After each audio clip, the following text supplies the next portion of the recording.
epopeya que tenemos delante la van a escribir las masas hambrientas de indios, de campesinos sin tierras, de obreros en... Bé, començarem ja. Avui venim bé a parlar, a l'Arnau Mayans, que ens presentarà una mica la història del conflicte palestí i com han influït les ideologies. I després vindrà un ponent de la xarxa Enllaç en Palestina i també ens farà un anàlisi. Sense res més, comenci. No sé, el que vindrà després es diu en Marcel de les Enllaç en Palestina i una mica jo m'he encantat una mica d'això amb aquesta xerrada, tot i que crec que en 20 minutets, però sobre una mica la història de tot el conflicte d'Israel-Palestina, però no des d'una visió purament històrica del que van passar els fets, que suposo que això més o menys tothom coneixerà, la neteja ètnica del 48, el paper de les Nacions Unides en la resolució del contenciós i aquestes coses, entenc que més o menys tothom ho sap, sinó simplement intentar donar una visió també a nivell històric, però com hi ha influït la ideologia, per exemple, com ha influït el sionisme en la creació de l'estat d'Israel, o com ha influït, per exemple, l'Holocaust o el nazisme en tot aquest conflicte, i quin paper han jugat els palestins, quin paper han jugat els Estats Units, i fins i tot, després podríem arribar a parlar, tot i que això ja seria molt llarg, fins i tot quin paper ha jugat la Unió Soviètica en tot aquest conflicte. Bé, doncs a veure, començaríem una mica, si voleu, a explicar així una breu contextualització del territori en conflicte. Això sí que em perdonareu que em miraré els apunts perquè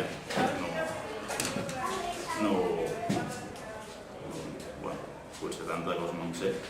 Llavors, com ja sabreu, podríem parlar de la creació de Palestina, vindria a ser el segle VII després de Crist, quan tot aquest territori es va arabitzar i islamitzar, que no és el mateix, no és el mateix ser àrab que ser islamista, això és diferent.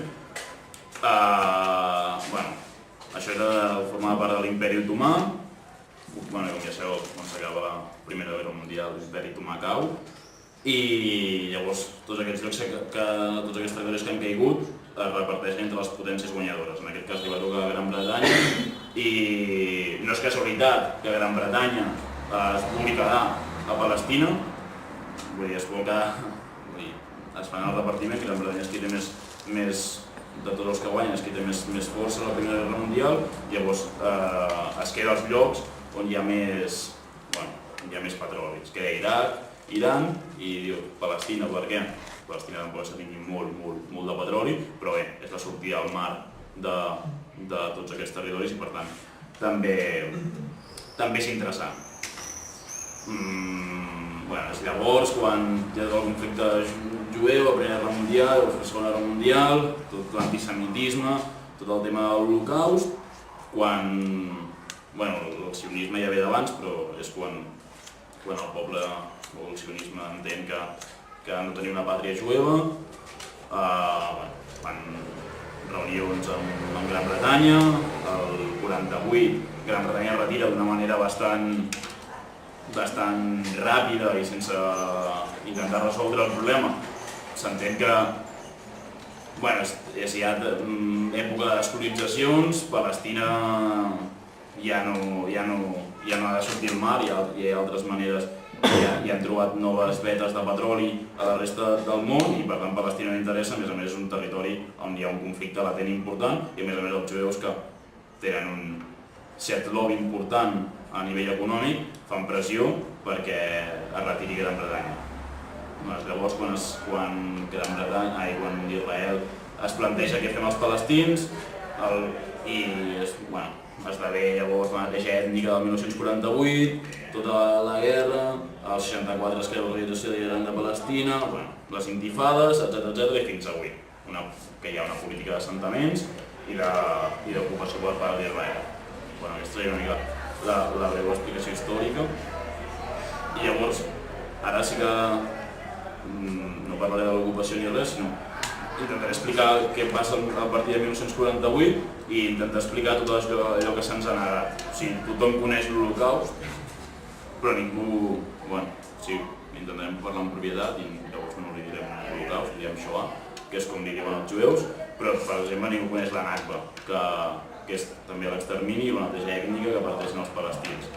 I això és fruit d'una política de negació constant d'aquesta memòria del poble palestí. Doncs explicaré una mica la història del sionisme, que sorgeix a Europa Central entre 1880 i 1890, per tant veiem que és bastant més anterior que la Primera Guerra Mundial, però cal entendre que abans de la Primera Guerra Mundial també hi havia persecucions dels jueus, hi havia els pogroms, hi havia forces i també hi havia un antisemitisme.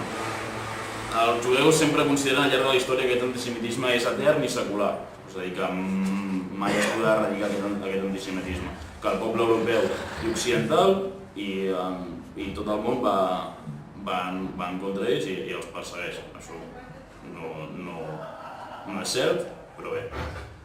I llavors tot aquest sionisme el que busca és una terra on crear la seva pàtria i posen els ulls a la terra promesa, el que ells anomenen Eretz Israel, que per la Bíblia hebrea seria el lloc on ha de ser, el lloc on va sortir la seva religió, i per tant aquí intenten buscar el nou estat d'Israel. Per tant, si veiem que tot això és secular dintre del sionisme, dintre la seva mentalitat és aquesta, i per tant s'aprofiten amb fins polítics de l'extermini nazi. És a dir, l'instrumentalitzen. Però això és, per exemple,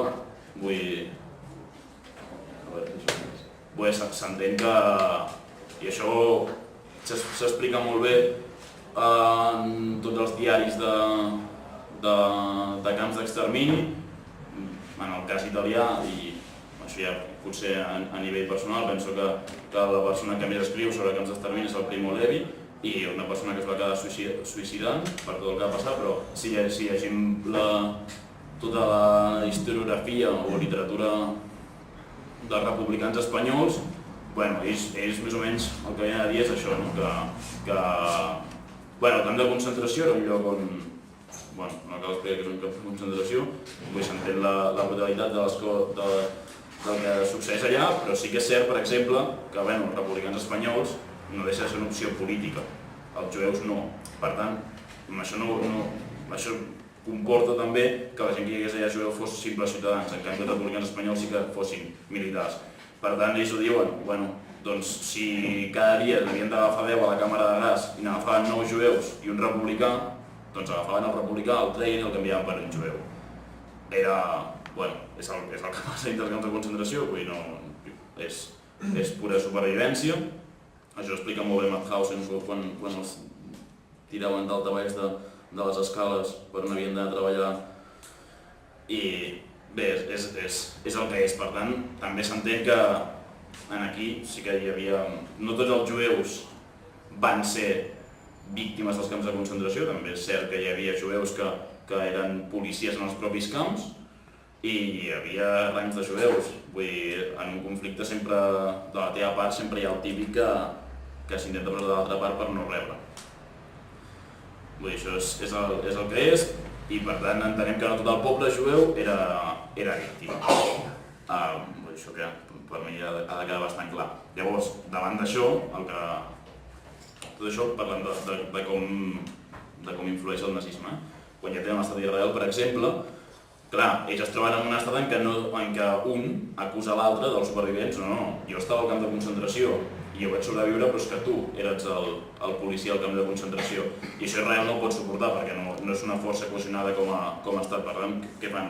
Fan una política d'estat i que agafen una estratègia. No poden agafar els principals caps nazis perquè, com sabeu, es van suïcidar.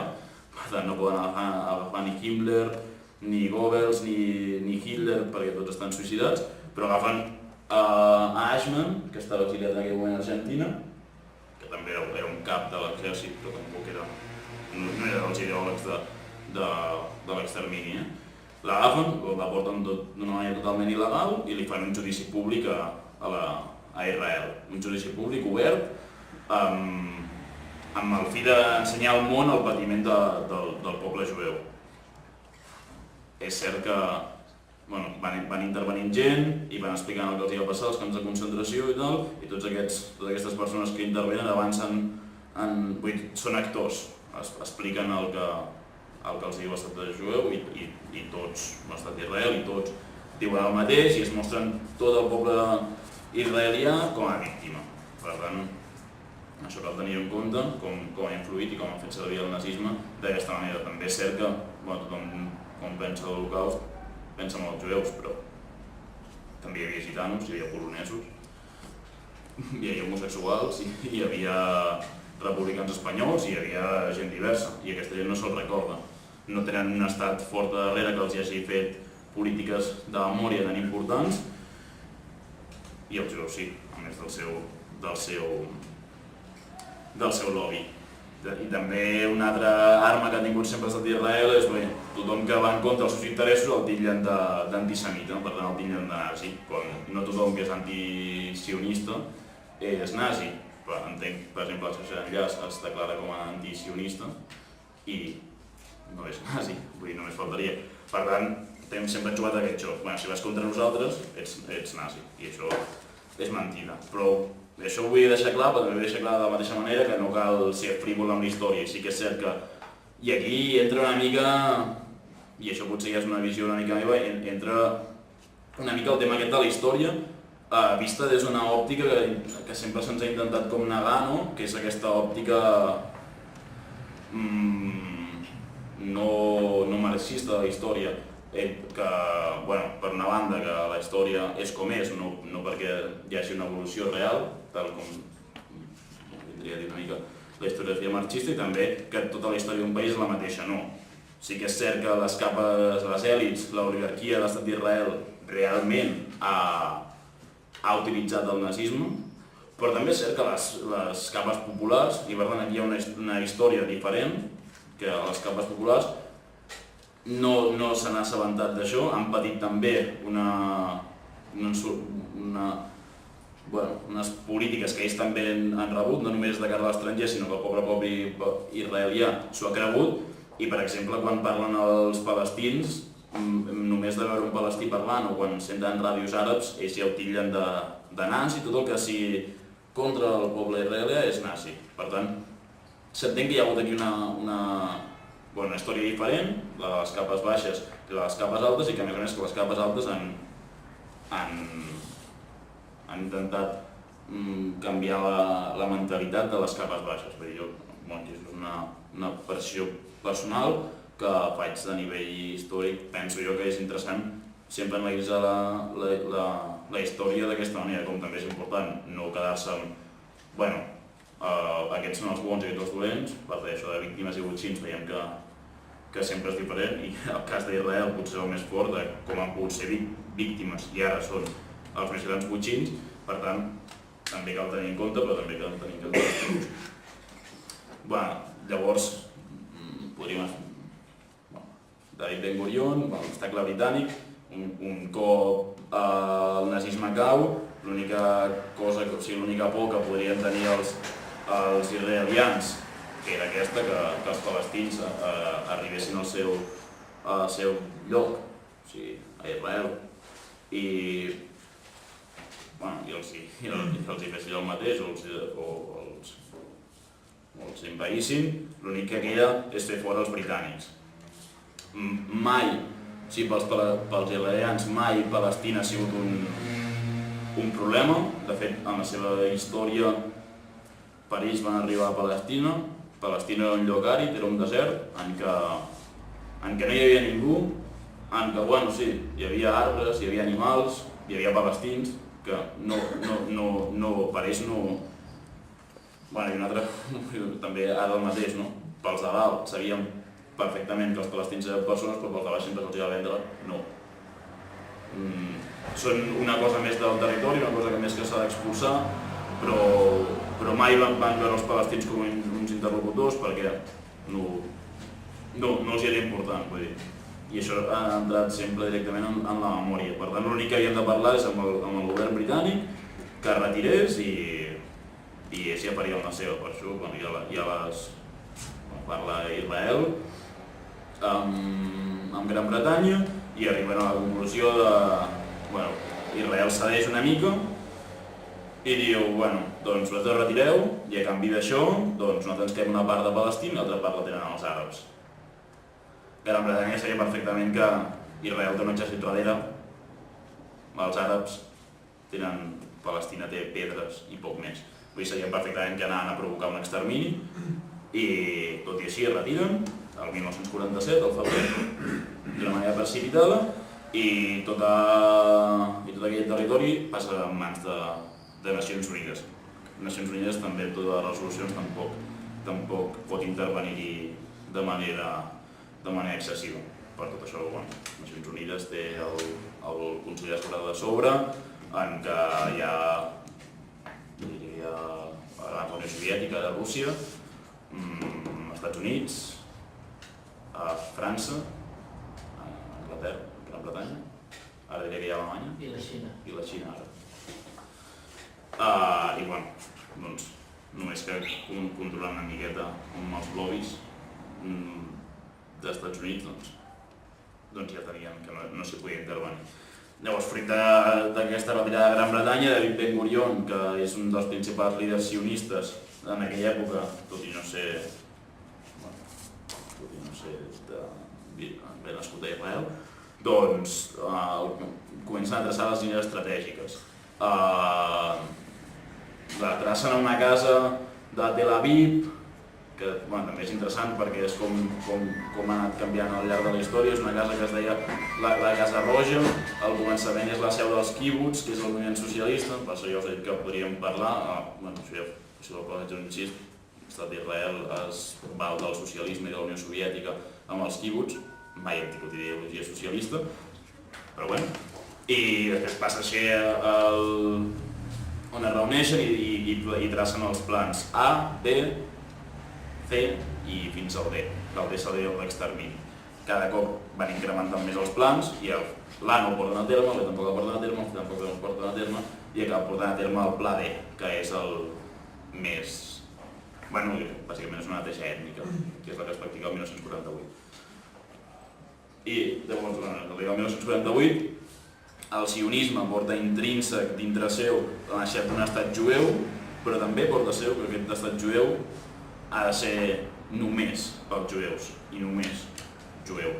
És a dir, que per ells és una nosa al poble palestí no pensen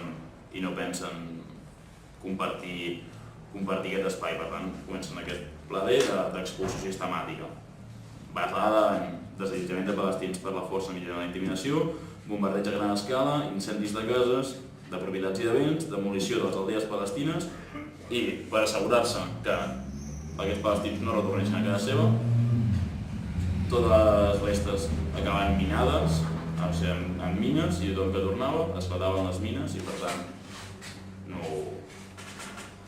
no hi ha possibilitat de retorn. És clarament una neteja ètnica, vull dir, està tipificat així, només cal, això ho tipifica Nacions Unides, però també ho ha tipificat França. Bueno, és una neteja ètnica en si, vull dir, compleix cada una de les regles per poder anomenar el que va passar al 48 com una neteja ètnica, com un extermini. Llavors la pregunta que jo em faig, i potser és per on va més encarada aquesta xerrada, és per què tothom recorda la Shoah i no pas la Nakba. Quan volen dir el mateix, les dues paraules traduïdes volen dir les dues catàstrofes. O sigui, i són unes catàstrofes que porten intrínseques als dos pobles. El poble jueu no s'entén sense l'Holocaust i el poble palestí tampoc s'entén sense la Nakba. Porten a dintre aquest sofriment aquest patiment real i els identifica, és el seu ADN, és la seva pròpia identitat. Tant és així, per exemple, que a les mateixes de 1948 molts dels generals o gent de l'exèrcit que el 1948, que feia aquesta mateixa època contra Palestina, havien estat supervivents dels camps de concentració i, per tant, dintre el seu ADN tenen aquest odi que es materialitza en tot el dolor que provoca el poble palestí. Hi ha un fil conductor i apliquen, en certa mesura, el mateix odi que aplica el nazisme contra els jueus, doncs l'estat d'Israel fa el mateix amb els palestins. Passa això i al cap de 30 anys, una mica quan les coses ja es van canviar, comença allò que s'anomenaria la historiografia, no? Les dues bandes comencen a tenir els seus historiadors i comencen a traçar el que va passar. No cal que digui aquí que els historiadors palestins que van intentar recopilar el que van poder, memòria oral i tal, van arribar a la conclusió que sí que hi ha hagut una neteja ètnica i en canvi els altres no. Sempre han mantingut que els palestins van marxar per pròpia voluntat. Diuen, i això ja clar, no pots dir, els palestins no van marxar per la seva pròpia voluntat, però llavors has d'argumentar d'alguna manera i diuen no, van marxar per deixar via lliure als estats àrabs perquè entressin a Israel i comencés una guerra entre estats àrabs i Israel. Cosa falsa. Els palestins, si una cosa deien és que per molt que siguin àrabs tampoc han sigut molt ajudats i de fet quan hi havia el rei de Jordània, aquest mateix es volia quedar amb el territori de Palestina i pactava per una altra banda amb els israelians, que Israel es quedés a la seva banda i el de Jordània o l'altre es quedés amb Palestina. Per tant, mai molts suports no han tingut els palestins. Per tant, en aquesta confrontació a nivell històric no s'arriba a res, sí que hi ha gent internacional que dona suport a la historiografia palestina, però ràpidament tot el mecanisme de l'estat d'Israel i tots els seus lobbies es posen en marxa i per tant s'esborra de la memòria tot el que va poder passar i la visió del 1944 prevala l'estat d'Israel. Sí que és cert que el 1980 hi ha un sorgiment a Israel d'un corrent d'historiadors que s'anomenen Nova Història, que sí que intenten explicar des d'una òptica no sionista el conflicte de 1948 de la neteja ètnica. Des d'una òptica no sionista no vol dir que no des d'una òptica israeliana. Per tant, sí que és cert que parlen que sí que potser va haver-hi alguna cosa més, però no deixen de ser israelians i es basen bàsicament en detalls tècnics i tampoc en voler aixecar massa la veu perquè també formen part una mica de les estructures de l'estat. Per tant, de cap de les maneres entren en debatre si es va produir o no una neteja ètnica. Això seria per una banda. Llavors hi ha una banda que és quan hi ha un conflicte, queda la memòria i llavors queden les restes. Per la memòria indica que d'aquesta manera s'anul·la, llavors les restes. I penso que aquí és curiós. I aquí sí que, com Israel amaga les restes dels assentaments palestins i de quina manera nega la memòria palestina. Mitjançant el Front Nacional Jueu, que és una organització creada per jueus d'Europa que van al territori palestí, llavors des d'allà compren els terrenys, vindria a ser els que proporcionen els terrenys a la immigració jueva a Palestina. També és una organització econòmica, forma part ara mateix de l'estat d'Israel, però faria aquesta funció. Però també és propietari de les terres, però també fa la funció i aquesta és la que fa una funció de deforestació i creació de zones campestres i d'esbarjo. O sigui, crea parcs on passejar i també ho veiem amb el tema ecologista de ser pulmons verds, i al costat de cada ciutat en desenvolupament, Tel Aviv i la resta de ciutats d'Israel, doncs el que fan és al costat de cada una creen un espai verd, un pulmó, que s'anomena un pulmó verd. Val? Però aquests pulmons verds no són gratuïts. Cada un d'aquests pulmons verds està a sobre de les aldees palestines i de les restes. Per tant, amaguen totes aquestes parts i a més mitjançant els panells de les seves pàgines web expliquen el que va passar allà. I tot des de la seva òptica sionista i explicant-ho des de la seva òptica jueva i parlant de noms bíblics o fonts bíbliques. Per exemple,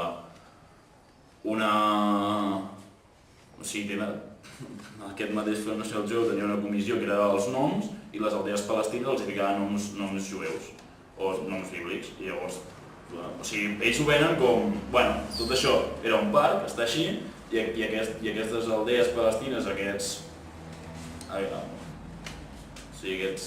restes, venien dintre del territori, venen de l'època bíblica i eren ciutats d'aquesta època, i són les restes que en queden, i ja està, ho veuen com un arbre més, estava allà des de sempre, tampoc cal prestar-hi molta atenció. I ho venen com un lloc turístic on anar-hi, i de dues maneres, pels estrangers, però també sobretot perquè a Israel hi ha molt de turisme intern.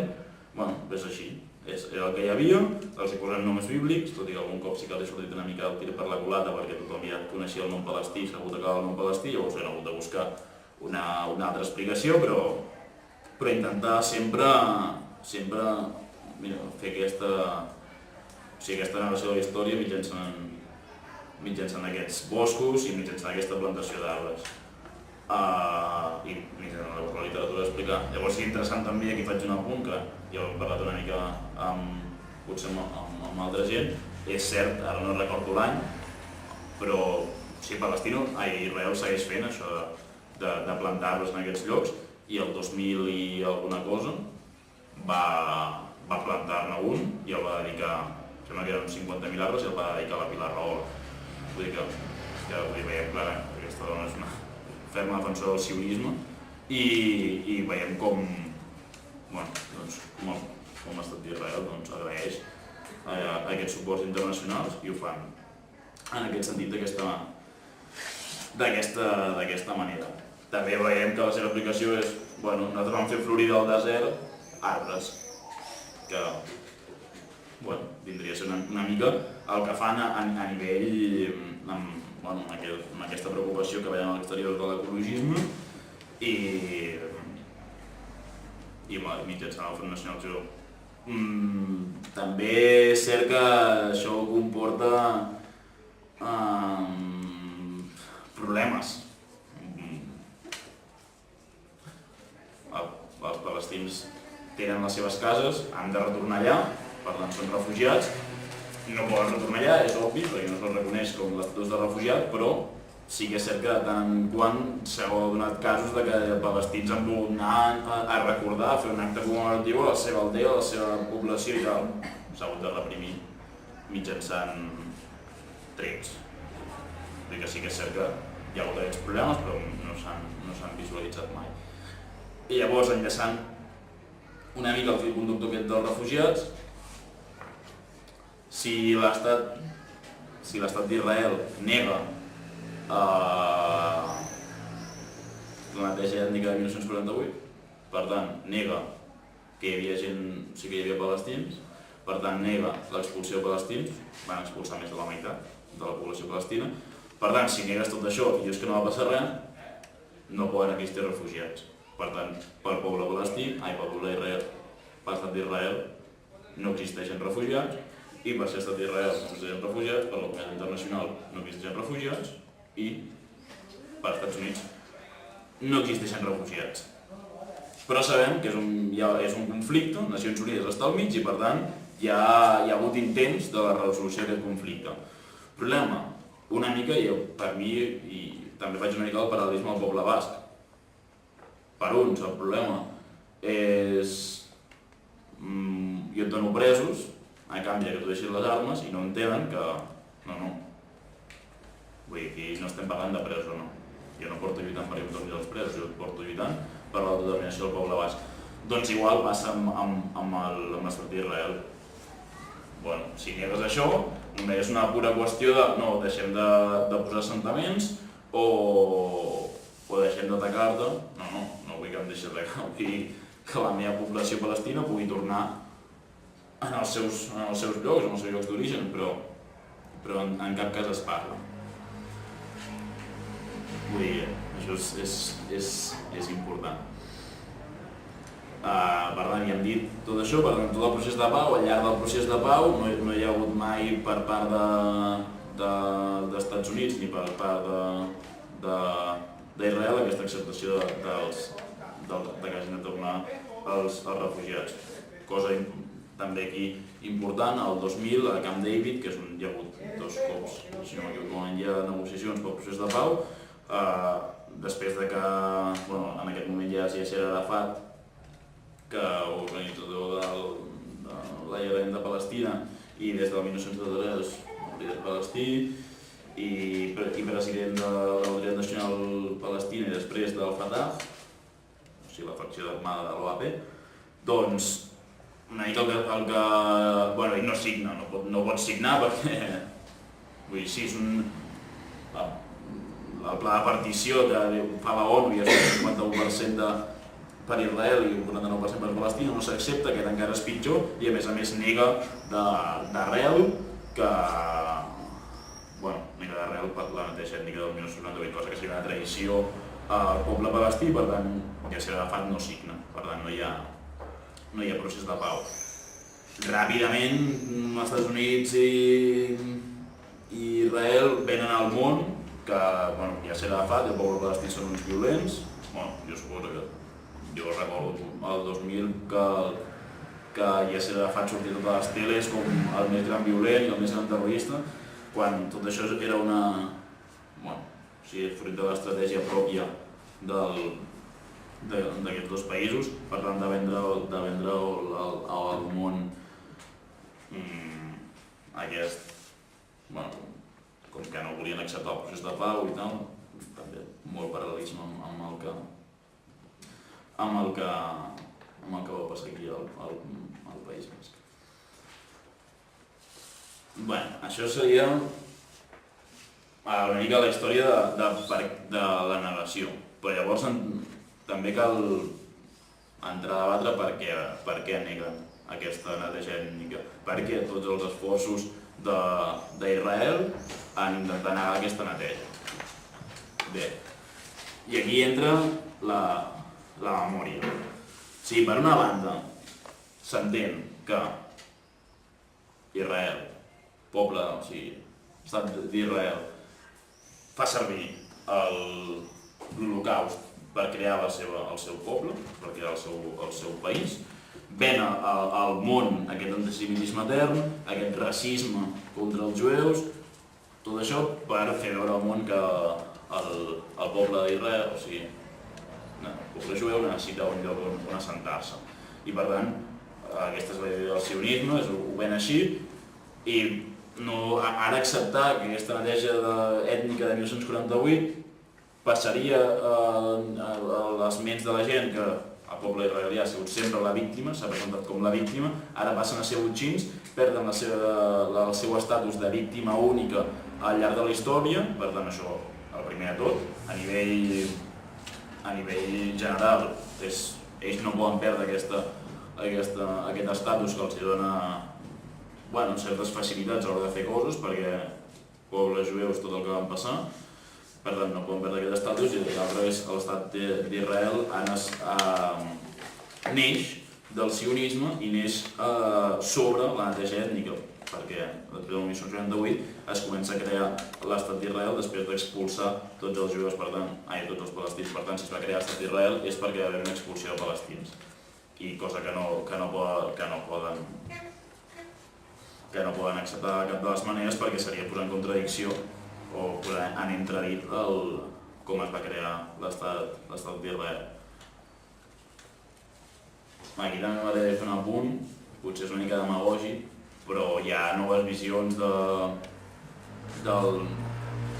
dels neonazis, per exemple, que diuen una mica, a més té un cert punt de no rigor històric o d'error, però diuen el poble jueu es queda com a poble, entenent que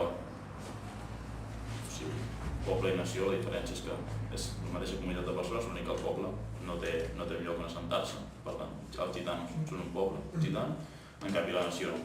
La nació és que sí que tens un lloc. Entenem que no tothom té un lloc estable, almenys els que tenen sort de tenir una illa, com Irlanda, que sí que ja sabem que és això, però per exemple tothom té els seus ocis com els bascos, que és a nivell històric que t'agafes això i a nivell de reis, per exemple, aquí els països catalans podem entrar en contradiccions amb què és països catalans i què no. Com que tampoc tenim una visió clara de que els països catalans són el que són, però bé, i llavors ells diuen, bueno, es van crear com a poble després de l'expulsió, això ja en època d'història antiga, quan els egipcis els expulsen, i es creen com a nació, és a dir, territori, després de l'Holocaust. Per tant, l'anàlisi que en fem és el poble jueu viu de l'odi, ha aconseguit coses fruit de l'odi, els nazis hem fomentat aquest odi i hem sigut els màxims exponents d'aquest odi i per tant hem sigut els màxims exponents de la creació de l'Estat d'Israel, per tant, fins aquí és bastant demagògic, però fa una mica per enllaçar això de que l'Estat d'Israel neix sobre aquestes bases i llavors ja associem una paranoia màxima i diu, bueno, l'única manera que tenim els nazis per exterminar els jueus és estimar-los. Una mica... Bueno, és una mica... Bueno... Diré que demagògic, però és el que hi ha.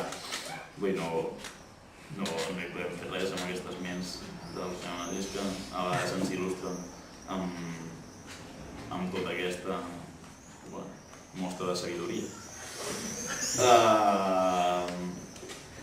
Bueno, això seria per una banda perquè l'estat d'Israel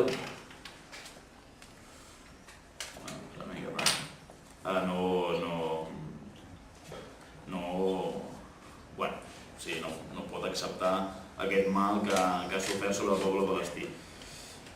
Però llavors també, i aquí potser sí que primer intentaré, ho diré molt suaument, sí que és cert que al llarg de la història del poble palestí sí que hi ha hagut algunes temptacions dels palestins de dir, tu negues la nostra neteja ètnica, jo nego l'Holocaust, perquè si tu has nascut sobre l'Holocaust i sobre aquest odi que t'han provocat, jo sí nego l'Holocaust, per tant encara té menys raó.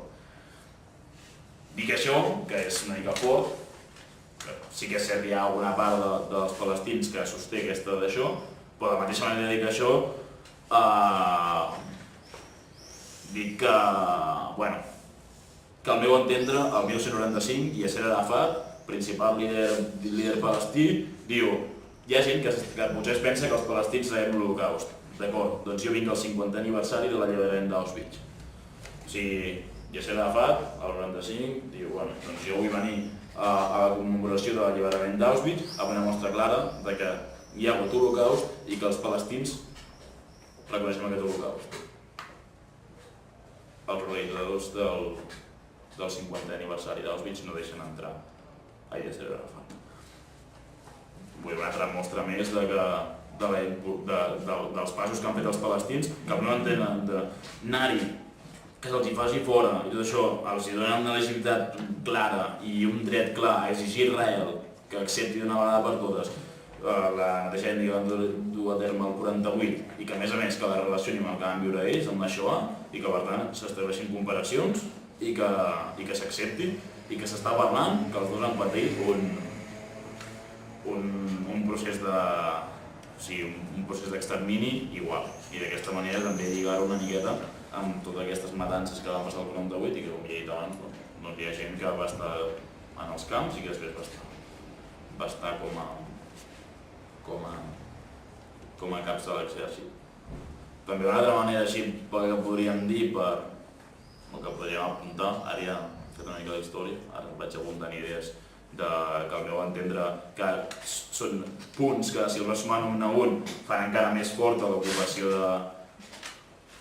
d'Israel sobre Palestina. Per exemple, en hebreu, palestí, o sigui, amb el llenguatge també es poden canviar les memòries del conflicte, això és del cert, i les paraules també poden influir molt. Doncs bé, en hebreu, la paraula palestí només significa els palestins que viuen a Franja de Gaza i els que viuen a Cisjordània. O sigui, també vas quedar amb la seva història, no?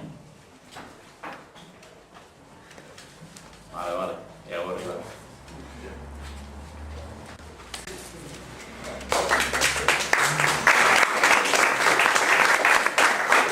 Com ho ha comentat l'Arnau, això és un acte per la brigada que es farà enguany a Palestina, des dels Països Catalans.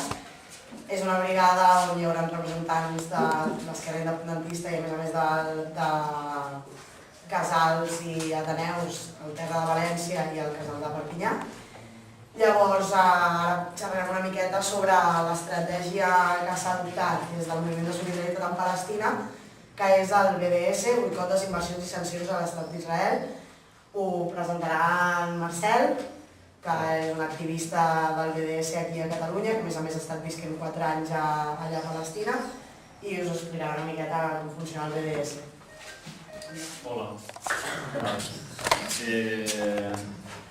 Com explicava, jo soc membre activista del BDS Catalunya, que és un grup que més o menys està formalment actiu en tant que BDS Catalunya des de principis de 2011, tot i que en temes de boicot i tal contra Israel realment s'està fent treball ja fa bastants anys des de la xarxa, boicot preventiu, etc. O sigui, som una mica hereus de tots aquests antecedents. Només per curiositat, dels presents, més o menys, i les presents, més o menys qui té idea de... O sigui, qui ha sentit a parlar del BDS, per saber més o menys de... En tant que BDS, o sigui, ningú. Vale, és que això és important, per saber més o menys. Bé, us explico. Com ell explicava, BDS són les sigles de boicot, desinversions, sancions. És una estratègia, diguéssim, que neix una mica de la constatació que, com sabeu, són molts anys de lluita palestina, de resistència i tal, però i també de negociacions, des dels acords d'Oslo. O sigui, és de la constatació que tot això estava fracassant, negociacions, perquè la ONU, diguéssim, està bloquejada, la resistència en la forma que s'estava duent també no estava aconseguint molts fruits. Veient tota aquestes estratègies no estaven funcionant, el 2005 la societat civil palestina va llançar un comunicat a la comunitat internacional fent una crida al BDS. Llavors, el que diuen aquesta... O sigui, això si ho busqueu ho trobareu a la pàgina web, està en anglès, bdsmovement.net. És la pàgina web que articula aquesta estratègia a nivell internacional. I llavors allà trobareu aquesta crida del juliol de 2005 on diferents estaments de la societat civil, partits polítics de tots els colors, sindicats, grups d'estudiants, de tot tipus, de la societat civil, més de 160, fan aquesta crida. Llavors, el que diuen és, inspirant-se en la lluita contra l'apartheid de Sud-àfrica, perquè, no sé si ho sabeu, però en els temps del règim de l'apartheid hi va haver una campanya similar de boicot, desinversions i sancions. És a dir, artistes que deien jo no aniré a cantar a Sun City, per exemple, que era una ciutat balneari, però rotllo apartheid, que era de negres però que vivien allà tancats. O sigui, molts artistes van decidir no anar-hi. Desinversions, molts fons d'inversió i grups cristians van decidir treure els diners d'empreses que estaven lligades a l'apartheid. Tema de sancions, també Nacions Unides va arribar que va aplicar sancions contra l'apartheid. Això estem parlant dels 70s, 80s, tal. Inspirant-se en tot això de Sud-àfrica, la societat civil palestina va dir que nosaltres seguim aquesta mateixa estratègia. I demanem al BDS I fins quan? Perquè clar, si dus a tenir una estratègia de boicot, desinversió i sancions, has de saber fins on vols arribar. Doncs hi ha 3 demandes bàsiques, que això és molt important que ho tingueu al cap, no? Perquè a vegades sentireu a parlar de boicots parcials, boicots contra les colònies, però clar, contra Israel no, perquè clar, bueno, doncs, la crida del BDS és molt clara. Les 3 demandes són, primer, la fi de l'ocupació dels territoris ocupats dels 67, estem parlant de Gaza, de les terres àrabs, és a dir, no només les palestines, sinó també Síria, perquè els alts del Golan a Síria, o sigui, estan ocupats per Israel també, però en aquest cas no és territori palestí, sinó siri. Però a part Gaza, Cisjordània, Jerusalem Est, o sigui, el 67, aquesta és la primera demanda, fi d'ocupació d'aquests territoris, i el desmantellament del mur. La segona demanda és la igualtat de drets de la població palestina d'Israel. No sé si sabeu que més o menys un 20% de la població d'Israel és àrab, palestina, musulmana, una petita part cristiana també, però ells, des que es va fundar Israel, estan en una situació de ciutadans de segona categoria, de segona classe. Hi ha fins a 35 lleis que els discriminen respecte als jueus. O sigui, no és un tema de demagògia, sinó que agafant la llei, tu tens 35 lleis, o més, que faran una diferència entre el ciutadà israelià jueu i el no jueu. Llavors, la segona demanda és aconseguir la igualtat de drets de tots els ciutadans d'Israel, inclosos tots aquests, els palestins. I la tercera demanda és una demanda clau, vull dir, irrenunciable. A més, és que està reconegut pel dret internacional, és el dret al retorn dels refugiats, que ara són prop de 5 milions o més, que estan repartits entre camps de refugiats a Líban, Jordània, Síria, dintre de Palestina, a Cisjordània, a Gaza. Aquestes són les 3 demandes del BDS, és a dir, BDS fins quan? Doncs fins que aquestes 3 demandes siguin reconegudes. O sigui, és un enfoc de drets. Més que dir volem un estat, o volem 2 estats, o volem 10 estats, o sigui, això pel BDS és irrellevant. És a dir, això és un tema que els palestins que decideixen el que... El tema és els drets. Mentre aquests 3 demandes bàsiques del dret internacional i dels drets humans siguin reconegudes, la forma que adopti l'Estat ja és irrellevant. O sigui, un estat, 2 estats, entre els refugiats torni, o sigui, els palestins, un estat o 2 estats, això ja no. En tot cas, el BDS no hi entra, no entra en el debat d'un o 2 estats. Llavors, boicot, desinversió i sancions. Boicot, enteneu més o menys el que jo crec que és la part més coneguda potser per tothom, és el fet de deixar de comprar un producte per raons les que siguin, ecològiques o morals, no sé què, tal. Però tu deixes de fer una compra perquè tu vols d'alguna forma que aquell negoci, aquella empresa es vegi afectada. La desinversió, no sé si això sona menys. Desinversió és, per exemple, un exemple que us poso. Noruega té un fons de pensions públic que és enorme, o sigui, mou molts diners. Llavors, aquest fons de pensions fa inversions, inverteix en empreses, inverteix en renda fixa, variable, el que sigui. Doncs aquest fons havia invertit en una empresa que es diu Elbit, que és una empresa de seguretat que dona seguretat en els territoris ocupats, està implicat en la construcció del mur. És una empresa que estava ficada i beneficiant-se de l'ocupació. Va haver una campanya molt forta visibilitzant això i al final aquest fons de pensió va decidir desinvertir d'Elbit. O sigui, els diners que tenien posats en aquesta empresa els van treure. Clar, això el que fas és que estàs com castigant aquesta empresa. Quan aconsegueixes que algú desinverteixi, estàs castigant aquesta empresa, el que estàs dient és que no es pot estar beneficiant de l'ocupació, paga un preu econòmic. I campanyes com aquestes moltes més. Hi ha un tramvia, no sé si heu sentit a parlar... Algú ha estat a Palestina mai? Dels presents? Serà la primera vegada, no? Quan estigueu a Jerusalem veureu un tramvia que va d'est a oest. L'oest, la part que va per l'oest, en principi, segons el dret internacional, en teoria tu no pots dir res, perquè és Israel, o sigui, és un estat, o sigui, tindràs la línia verda, un estat reconegut, tal, però que el tema és que aquest tramvia passa per l'est, per Jerusalem est ocupat, és a dir, va per, se m'està morint el mòbil, passa per barris palestins i també colònies jueves. Clar, aquesta és la part, amb el dret internacional a la mà, totalment il·legal. Llavors què passa? Que dues companyies franceses, que són Veolia i Alstom, que potser us sonen perquè em sembla que, no sé, alguns vagons del metro de Barcelona són... de Barcelona són... Sí, exacte, Alstom, no? O Veolia, Alstom. Alstom. Doncs aquestes són dues empreses franceses molt potents, doncs aquestes estaven en el consorci del tema del tramvia a Jerusalem. Què va passar? Que arrel d'això hi ha altres empreses israelianes.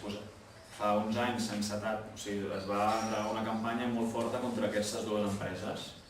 Llavors, què es feia? Cada vegada que aquesta empresa, Alstom, anava a l'Ajuntament d'Estocolm a veure si guanyo el concurs per gestionar el vostre tramvia.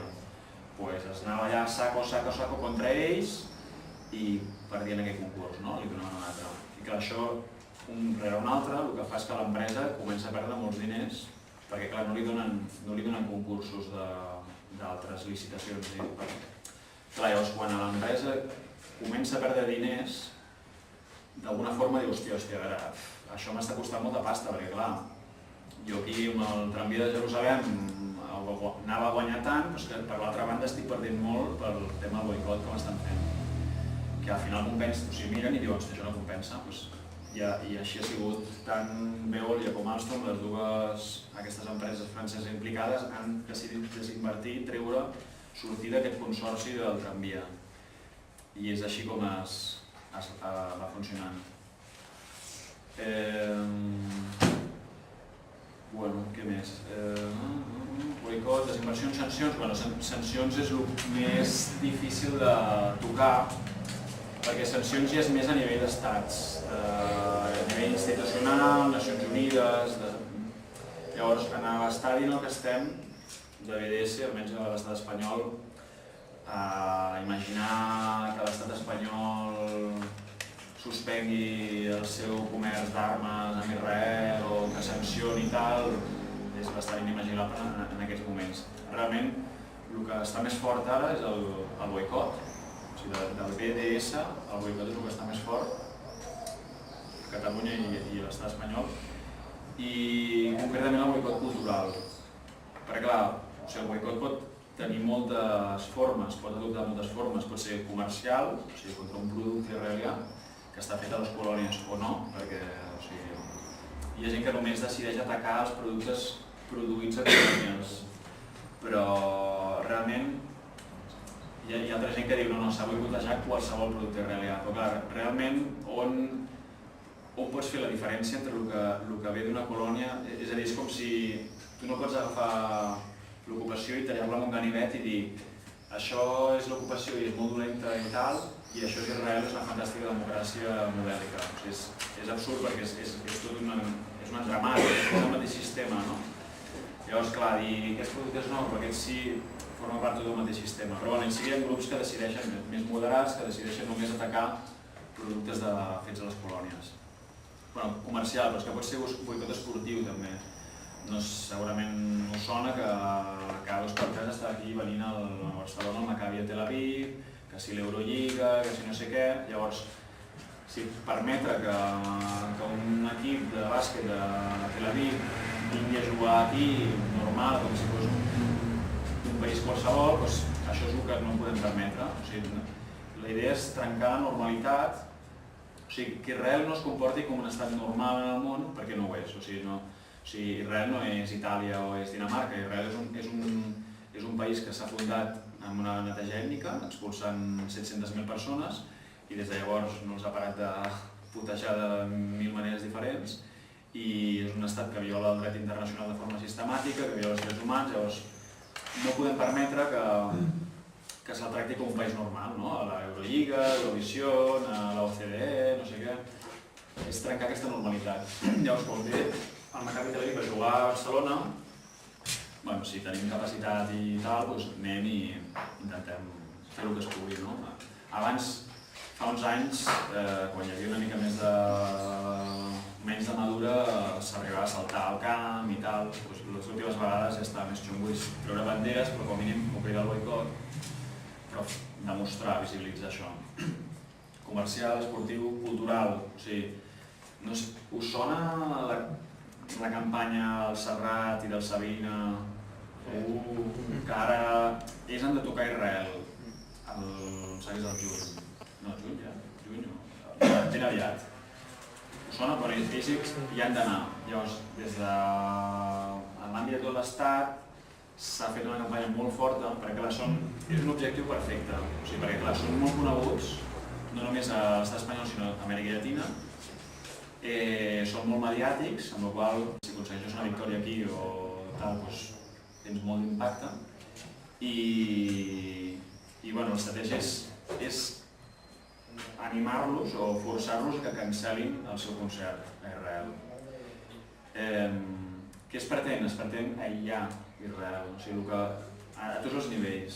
Llavors, el boicot cultural és una forma d'aïllar-los.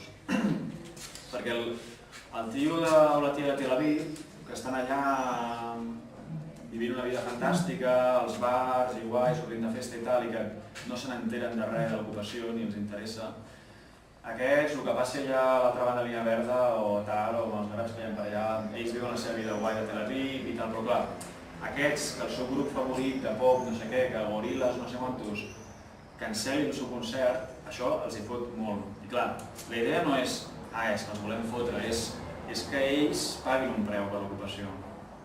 La mesura que ells paguin un preu, aniran sentint la pressió internacional i començaran a pensar, hòstia, potser hem de començar a pressionar el nostre govern i que això canviï.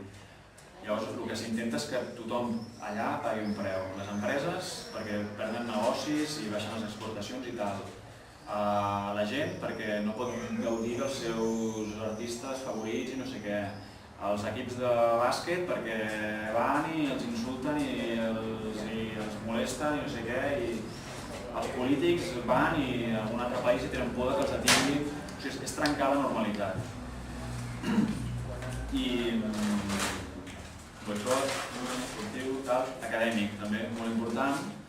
Hi ha universitats catalanes, per exemple, la Pompeu Fabra, que té un acord amb un institut d'investigació, no sé què, a Ercília, una ciutat per allà. I, clar, és visibilitzar això, primer que se sàpiga, perquè moltes vegades és així una mica secret, que se sàpiga, i intentar, per exemple, des de l'àmbit de la universitat, trencar aquest acord. Perquè a Israel s'ha hagut gent molt puntera en tots els camps i en el camp acadèmic també, i clar, sempre són la cara guai d'Israel, no? O sigui, hi ha l'ocupació, que ho he dit molt lleig, però després la cara guai d'Israel són aquests acadèmics prestigiosos que té, aquests artistes superguais de Tel Aviv i també tota la façana superliberal amb els drets dels col·lectius homosexuals. Tot això Israel utilitza per vendre una imatge liberal i guai al món i darrere amagar tot l'altre. Llavors el que es pretén és trencar tot això. O sigui, inclús col·lectius homosexuals, per exemple, que s'estan posicionant a favor del BDS, llavors trenquen qualsevol tipus de normalització amb altres col·lectius israelians que busquen aquesta normalització i això, des del camp de les universitats, trencar aquests acords acadèmics. I també que hi ha grups de BDS per tot el món. O sigui, des del 2005 us comentava que va néixer una mica aquesta iniciativa, aquesta estratègia.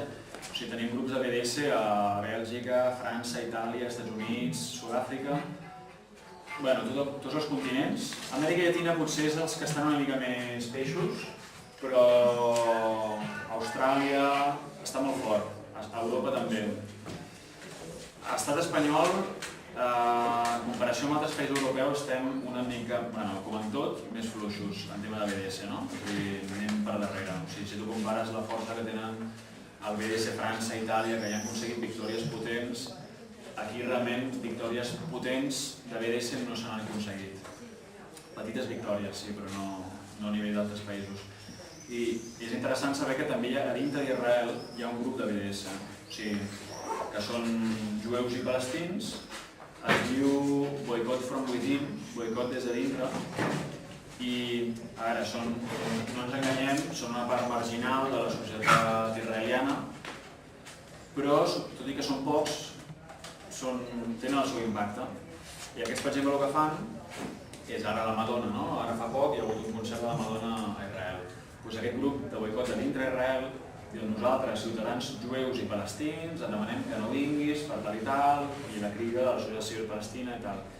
És molt important per trencar un dels mites que, el BDS se l'acusa de moltes coses. I una de les coses és el BDS és antisemita, és contra els jueus, tal, no sé què. Això evidentment és una falsedat, començant pel punt que hi ha cada cop més jueus i jueves que estan implicats en l'estratègia del BDS a diferents països. Als Estats Units, per exemple, que com té una comunitat jueva bastant important, relativament important, a les universitats i tal, molts dels que estan més ficats en el tema de BDS són jueus. Per un tema de... se senten especialment responsables com a jueus perquè Israel està fent això en el seu nom. Israel ha fet una neteja ètnica i està putejant un poble sencer, expulsant-lo i maltractant-lo i torturant-lo en nom dels jueus. Molts jueus cada cop més diuen: jo no vull que aquest estat que a mi no em representa faci això en el meu nom. Llavors, aquesta gent se suma al BDS. Però hi ha molts graus entre els jueus, perquè després hi ha l'esquerra sionista que diuen: boicotegem els productes de les colònies, però no a Israel. Només a les colònies per salvar Israel. Per salvar l'estat sionista, per salvar l'estat jueu, acabem amb l'ocupació del 67 i boicotegem els productes de les colònies. És un boicot sionista, entre cometes, perquè no és un tema tant que busquin la igualtat i els drets dels palestins, sinó és salvem Israel. Salvem Israel, acabem amb l'ocupació de Palestina. Tot suma, no? Al final, també criden al boicot, també benvinguts siguin, però clar, no s'ha de perdre de vista que aquests de l'esquerra sionista no estan a favor del dret al retorn de refugiats. Això és barat. Ara vosaltres aneu a Palestina. Per el que sigui, coneixeu algun israelià, hi ha una prova de l'algodó que no falla. Si voleu saber si és sionista, pregunteu-li si està a favor del dret al retorn dels refugiats. Si està a favor, no és sionista. I si està en contra, doncs és sionista.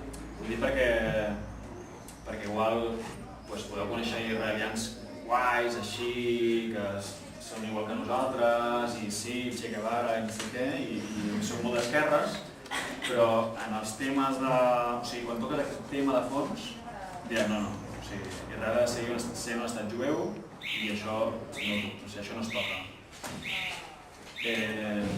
No sé què més... sí.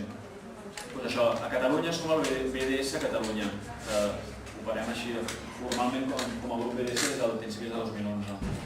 Som un grup de 10-15 activistes, així una mica puja i baixa, segons la disponibilitat de cadascú i tal. En el conjunt de l'estat espanyol s'han anat formant diferents grups de BDS en els últims 2 anys. Ara, per exemple, els bascos també Déu-n'hi-do, hi ha un grup allà, Galícia també, Madrid, Andalusia s'ha format més o menys semblant un grup de BDS recent de fa poc. I després, a nivell d'estat, hi ha una xarxa que es diu RESCOP, que és la Red Solidària contra l'Ocupació de Palestina, que són més o menys els que articulen aquests diferents grups a nivell de tot l'estat. Per exemple, la campanya del Sabiner Serrat i companyia s'aporta sobretot des del nivell de RESCOP, a nivell de punt. Hi ha coses que està bé centrar-nos com a BDS Catalunya a Catalunya, són temes que fan molta incidència coses aquí, temes de la Generalitat de Catalunya, no sé què, però n'hi ha d'altres que fa falta més massa crítica i llavors es fa a nivell d'estat, que és el que s'ha fet amb la RESCOP. Llavors ja per tancar i després ja passo a si vols tenir preguntes. Dir-vos que estem preparant ara diferents col·lectius de Catalunya i de l'Estat. El que serà la primera conferència estatal de BDS que es farà a Barcelona aquest mes d'octubre. El 19, 20 i 21 d'octubre. I la idea, hi ha un doble objectiu. Per una banda, aconseguir que i convidar els grups de solidaritat en Palestina, els diferents grups de solidaritat a Catalunya com a la resta de l'Estat, que estan en el tema Palestina, però potser no tenen massa clara l'estratègia o estan una mica parats, no saben ben bé com... És anar-los atraient, diguéssim, i alineant, que ens anem tots alineant a l'estratègia de BDS, que és ara mateix realment és, a nivell internacional, és com a moviment social i com a forma de resistència, és un dels que està marcant ara mateix més l'actualitat en el conflicte. Per una banda és tocar aquests moviments socials, grups, etc. I per l'altra banda el públic general, la gent. Farem ponències on vindrà gent coneguda, per exemple, un historiador israelià que es diu Ilan Pappé, que és antisionista i bastant reconegut. Ell parlarà després d'una palestina que es diu Rafik Ziada, que és una noia que igual heu vist algun vídeo d'ella fent poesia, la poesia molt maca en anglès sobre el tema Palestina, però a més és una tia molt ficada en el tema del BDS. I després volem un sud-africà. Encara estem aquí intentant tancar el tema sud-africà, serà segurament quasi segur un sindicalista. Per què volem un sud-africà? Perquè el nom de la conferència, per cert, és Ahir Sud-àfrica, avui Palestina. Aquí el que volem llançar és la idea que la gent en general faci l'enllaç mental de dir hi havia apartheid a Sud-àfrica i es va desfer, hi va haver resistència de totes formes i es va eliminar aquest règim racista i avui, ja fa temps, hi ha un apartheid a Palestina. Si ho hem fet amb Sud-àfrica també ho hem de fer...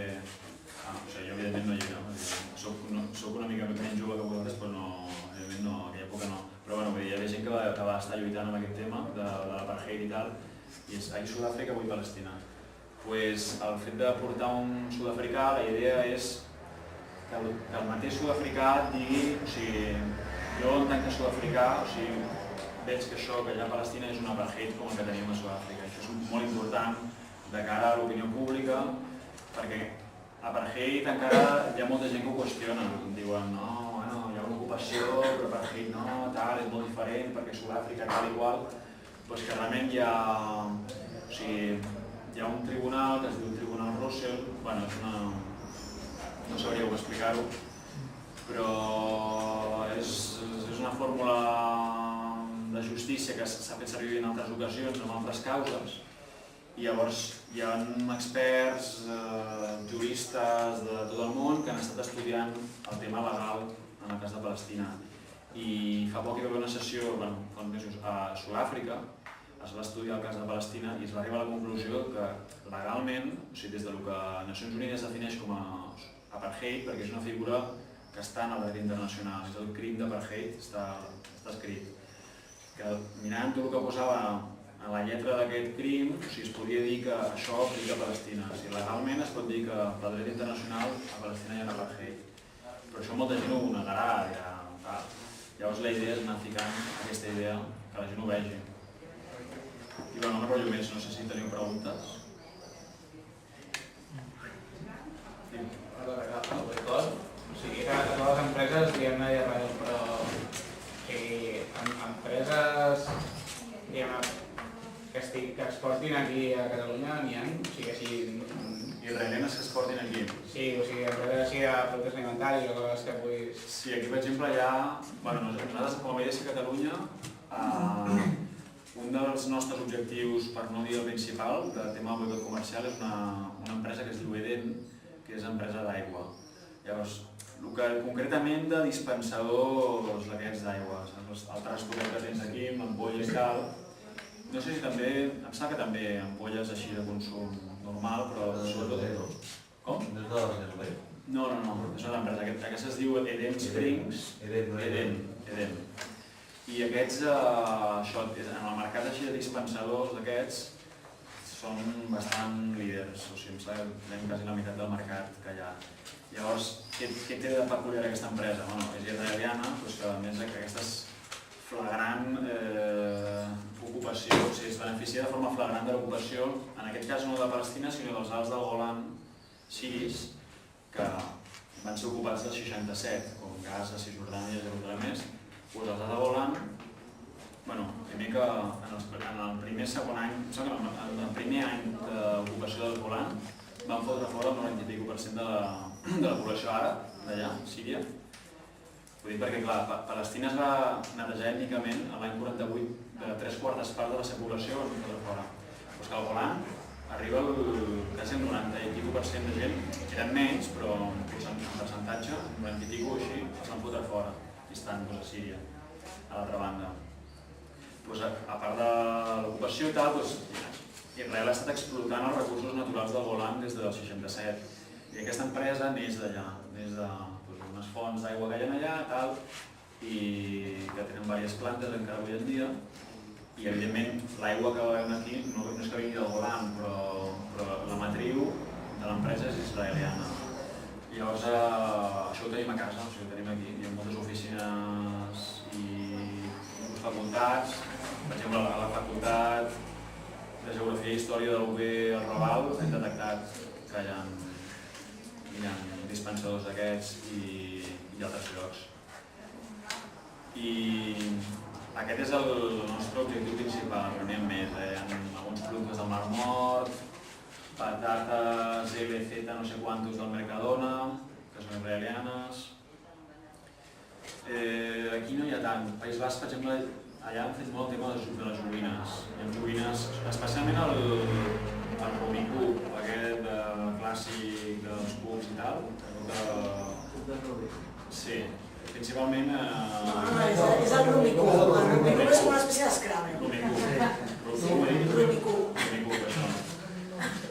Doncs aquest està produït a Israel. Hi ha una versió... De fet, aquí a Catalunya una de les victòries que va haver-hi més inicials va ser a Bacus. Es va aconseguir que... O sigui, s'estaven venint aquest producte. Es va fer això encara no eren BDS, però hi havia diferents col·lectius que treballaven amb el boicot. Es va aconseguir que deixessin de vendre productes israelians, joguets israelians com aquest.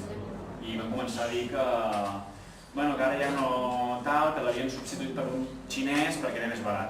Clar, això és important també, que moltes vegades el boicot és el que es diu el boicot silenciós. Molts artistes o empreses o institucions no volen dir obertament que estan boicotant Israel perquè tenen por de represàlies, que els pugui afectar el seu negoci, la seva imatge i tal. Llavors ells diuen que, per exemple, un artista pot dir que per problemes de gent ha hagut de cancel·lar, que va caure a la dutxa i es va trencar un dit del peu, qualsevol història, amb tal de dir, cancel·les, però clar, perquè si tu cancel·les obertament i ho dius, com alguns ho han fet, en plan, fins que tal, igual, no hi vaig, perquè, clar, després s'ha de comptar que se't tiren a sobre, o sigui, i si poden, sí, així. I si poden, si t'enfonsen com a artista, no? Perquè clar, el lobby està furiós amb tot això. Llavors, de fet, s'està organitzant una mena de contraboicot, de que ara el que estan cridant és a boicotejar els artistes que han criat el boicot Israel. Per exemple, el més famós de tots és el de Pink Floyd, el més conegut. Roger Waters? Sí. El Roger Waters és un cas curiós de BDS, perquè ell al principi, ell estava molt amb el tema de la pau, el rotllo, el mur, The Wall i tal, ell ja li anava el rotllo aquest, però no estava molt madur en tema de BDS. Llavors ell va tocar a Israel i després em sembla que ell va arribar a fer un concert també a una comunitat que hi ha així superguai de l'esquerra sionista, que és jueus i àrabs junts i no sé què, em sembla que va arribar a cantar allà també i algun lloc a Palestina, però ell va anar madurant. Llavors se'n va adonar que no es podia ser equidistant, no podia ser toco Israel però també Palestina perquè clar, no? O sigui, que havies de triar. I de fet els palestins, o sigui, ara si un artista que se'l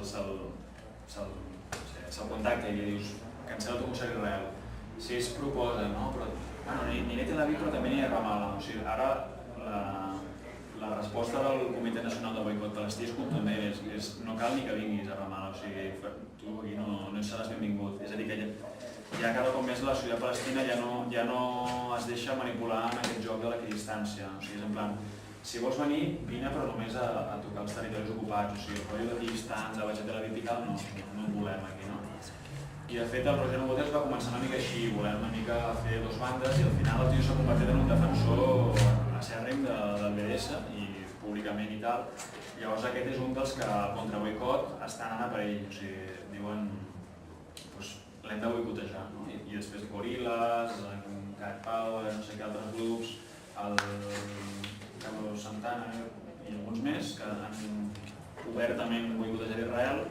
Aquesta web i aquesta gent diuen anem a boicotejar-los a ells. O sigui, hi ha resposta, el BDS els hi fa mal i responen. I la llei, per exemple, Israel ha aprovat l'any passat una llei contra el boicot. Ara la va aprovar la Knesset, el Parlament israelià. En teoria, un israelià o no sé internacional, però que cridi el boicot et pot caure una multa o alguna cosa.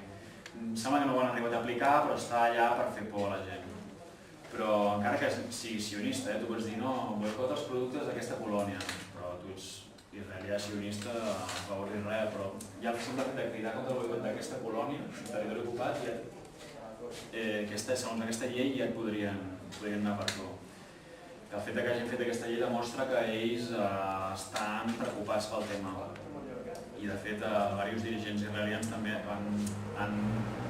parlen cada cop més del BDS com una estratègia ells en diuen de deslegitimització de l'estat jueu, però per no dir BDS, però els preocupa, vaja. I ara diversos governs europeus estan començant a etiquetar, per exemple, el que comentàvem, de separar el que és Israel de territori ocupat, perquè Israel col·loca molts productes de territori ocupat amb el Made in Israel, però clar, això tècnicament és il·legal perquè els productes d'Israel entren sense pagar aranzels a la Unió Europea, però els productes de les colònies sí que han de pagar. Això és un tema de l'acord comercial entre Israel i tal. Però el tema és que ells, coses produïdes a territori ocupat, a Cisjordània i tal, ho venen com a Made in Israel i no paguen, entren com a productes israelians. Llavors alguns governs com Suïssa, Dinamarca em sembla, i algun altre, estan començant a etiquetar de forma diferenciada. O sigui, fet Israel, fet a territori ocupat, no sé què, tal. Això què vol dir? Que tu com a consumidor, clar, tu arribes, clar, tu si veus fet a territori i tal, o sigui, ningú et dirà compra o no compris, però tens la informació per decidir si ho vols o no ho vols. I això els fa molta por també, perquè clar, la seva economia pot quedar tocada. No sé, més pregunta. Una pregunta, hi ha algun manet de l'alcaldia de Barra que va funcionar o...? Sí, jo vaig sentir gent que deia que sí, gent que deia que no. Bueno, en teoria sí, però efectivament jo he sentit també que inclús això poden arribar a colar-ho amb altres codis o camuflant-se en altres països, però bueno, en principi jo crec que la gran majoria, si veus un 972, 972, no? 729. Hòstia, no, 729. Jo diria que 729, 729, sí. No, és només això. Si tu veus el codi de barres i veus separat, 729. Llavors ja veus que és producte israelià. Llavors hi hauria qui diria, però ve de les colònies o no? Igual. O sigui, si realment volem estar segurs de que allò no està contaminant per l'ocupació, s'ha de boicotejar qualsevol producte israelià. Perquè, o sigui, el rotllo que ve de la colònia o no, el que explicava abans, fins a quin punt tu pots separar, fer la frontera entre el que és... Perquè això els sionistes d'esquerra ho fan. O sigui, si alguna vegada parleu amb un israelià d'aquests guais que van d'esquerres i tal, que són sionistes, ells, o sigui, el que és el territori ocupat és tot superxungo i els colons que violents i tal, i no mola gens, no? I l'ocupació i s'ha de fer l'estat palestí el 67, d'aquella manera, perquè Jerusalem no ho tenen massa clar, però bueno, en general sí, l'estat palestí, però clar, i Israel mola molt, Israel és una democràcia, Israel no sé què, i dius, però si és el mateix sistema, o sigui, com pots separar, o sigui, els que estan governant Cisjordània i Gaza són els mateixos que estan governant Tel Aviv i que estan... Tu no pots tallar el sistema i dir fins aquí... Doncs això els de l'esquerra sionistes sí que ho fan. Diuen, fins aquí és una democràcia i mola molt, i a partir d'aquí és un règim d'ocupació xunguíssim. No té sentit. Això és com dir el règim sud-africà d'apartheid, on hi havia els blancs doncs era una cosa i on hi havia els negres era una altra, era tot un mateix règim. Alguna...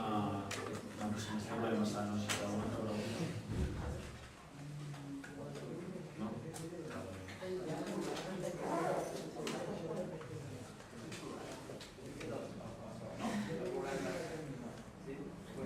S'ha entès, només? Pues, ja ho sabeu. O sigui, quan aneu a Palestina? Vale.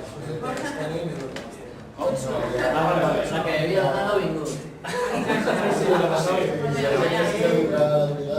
La Lorena està molt... Vale. O sigui, la minoria no. És solament a l'Europa. Sí. Però estava en grups de solidaritat amb Palestina i tal, o... Està en temes de Palestina o no especialment? No, aquí hi ha, bueno, tots enamorats, no? Vale, sí que vol dir. Què t'agradaria? I llavors a Palestina va anar aquí al CPC, totes les altres, i a Maurets també una idea nostra aquí, un casament i jo. Llavors... Pues Una tal fila. La raó. No ha dit res, la Pilar? Com? La Rahola no ha dit res? Bueno, la Rahola, l'últim que ens va dedicar... Bueno, és que a Barcelona va haver un cicle que és per cagar-s'hi. Els amics de la UNESCO de Barcelona, que dius, hòstia, UNESCO, Nacions Unides, Cultura, doncs van fer un cicle abominable que es deia Els dilluns d'Israel, que era un cicle totalment sionista, però més descaradament i tal. Que llavors va arribar això, ens vam enterar, i el BDS Catalunya va escriure un comunicat criticant el... O sigui, que com... O sigui, a part que en si era una oda al sionisme i tal, que, hòstia, la UNESCO, amb el nom de la UNESCO i les Nacions Unides, es fes aquell cicle. Bueno, llavors, la Rahola es va enterar del rotllo, bueno, i després alguns dels nostres activistes van anar a la primera xerrada que es va fer, que era la democràcia a Israel, no sé, un rotllo de uau, que guai la democràcia a Israel, bueno, no sé, l'única democràcia d'Orient Mitjà, aquestes coses. Llavors es va liar una mica parda allà, tal, va haver una mica merder, una mica tensió amb els assistents, però estaven super nerviosos, es veu, no? En plan, que no qüestionin el dogma. Llavors la Rahola es va enterar del merder que hi havia hagut i va tenir un article a Vanguardia dient que vayan a acatar los enemigos de la libertad de expresión y bueno, sempre, no? De acatar... Però és que el bo és que la Rahola, inclús el Fons Nacional Jueu, que és una institució mega sionista, o sigui, és que és la per antonomàsia, que són els que ja des de principis del segle XX estaven comprant terres. O sigui, els jueus, diguéssim, sionistes, quan ja començaven a pensar d'anar cap a Palestina, van començar a posar pasta per anar comprant terres. Al principi, bàsicament les compraven. O sigui, anaven allà i anaven comprant i amb el que compraven anaven fent els seus quibuts. Us sonen els quibuts? Són aquestes comunitats així com... Sí, de rotllo comunitari, agrícoles, de producció agrícola, que han canviat molt, però en un inici era com treballar la terra, no era un rotllo així superidealista. I amb les terres que anaven comprant, el Fons Nacional Jueu anava comprant aquestes terres. Ells anaven construint el seu estat jueu. Al principi comprant, després va ser robant. Ja van fotre fora la gent que hi havia i directament van robar la terra. Però el Fons Nacional Jueu, en agraïment a la Pilar Rahola, va dir que en algun moment, això no hem tingut més informació, però li faran un bosc al seu honor allà a bon lloc d'Israel. Però com la coneixes? Perquè la tia és super... O sigui, està molt ben connectada i s'ha sabut vendre i s'ha posicionat com una de les defensores de l'ultrança d'Israel. I allà la coneixen perquè, clar, una de les nostres millors ambaixadores i defensores a Europa. Clar. Té família jueva, No, clar. Li ve pel rotllo... Vosaltres sou nacionalistes, ja sabeu que hi ha una branca de nacionalisme català, no la més jove, però una mica més generacions una mica més veteranes, que durant molt de temps ha vist el sionisme com el nou mas del model a seguir per Catalunya i l'hebreu com un model d'implantació lingüística i tal i qual, a dreta i a esquerra, vull dir, tant gent del Partit Socialista com Convergents, com Esquerra Republicana o... Esquerra Republicana és el més sionista de tot. Bueno, ara jo, fins on jo sé, les bases i la gent més jove ja no és així, però la generació del Carot i tal, aquests a saco. Sí, clar, aquests a saco. Sí, perquè conduir el cotxe cap a Perpinyà aquí era. Exacte. És més sionista que Carot i que la roba. Clar, doncs aquesta generació de gent que com a nacionalistes ells s'han emmirallat en el projecte sionista perquè clar, ells han aconseguit una estat-nació, eren com Catalunya i tal i qual, llavors aquesta generació és bastant fotudeta perquè, tot va canviant però amb aquests és molt difícil fer res. Però clar, les noves generacions ja, per sort, ho veiem una mica diferent i, en tot cas, si un nacionalista s'identifica amb una lluita, en general, clar, si tens dos dits de front, és més amb el poble palestí que amb el poble jueu, amb el que estan fent, no? Potser fa 30 anys o 40 colava, però és que avui en dia, si tu com a nacionalista t'identifiques amb els pobles oprimits, el que el poble jueu i Israel estan oprimits, ja no cola. Abans sí, durant molts anys hem venut la moto, però és que clar, un poble oprimit que està bombardejant un altre amb F-16 i que els tanca amb un mur i que té 5.000 o 6.000 presoners tancats al seu país, que es passa pel forro tot, és cada cop menys defensable que són els dèbils de la pel·lícula.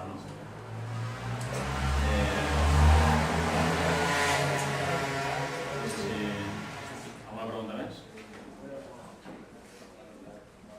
Òscar, aquesta no pot preguntar alguna cosa? Una pregunta, quins són, no sé si s'ha preguntat mentre estava fora, però quins són els principals agents, a banda de la raó, que és com molt... Sí, la raó, però què hi ha així com més amb força d'agents més oficials que van dirigir el sionisme? Ara, per exemple, nosaltres hem notat un canvi bastant fort amb l'arribada del nou govern de la Generalitat. Convergència, el primer que va fer quan va arribar va ser deixar clar que ells volien, deixar enrere aquestes tensions que hi havia hagut amb Israel, el Saura, ells de seguida ja es van reunir, van anar allà, ells van anar cap aquí, com dient, nosaltres volem tenir unes relacions de puta mare amb Israel. I ho estan duent a la pràctica.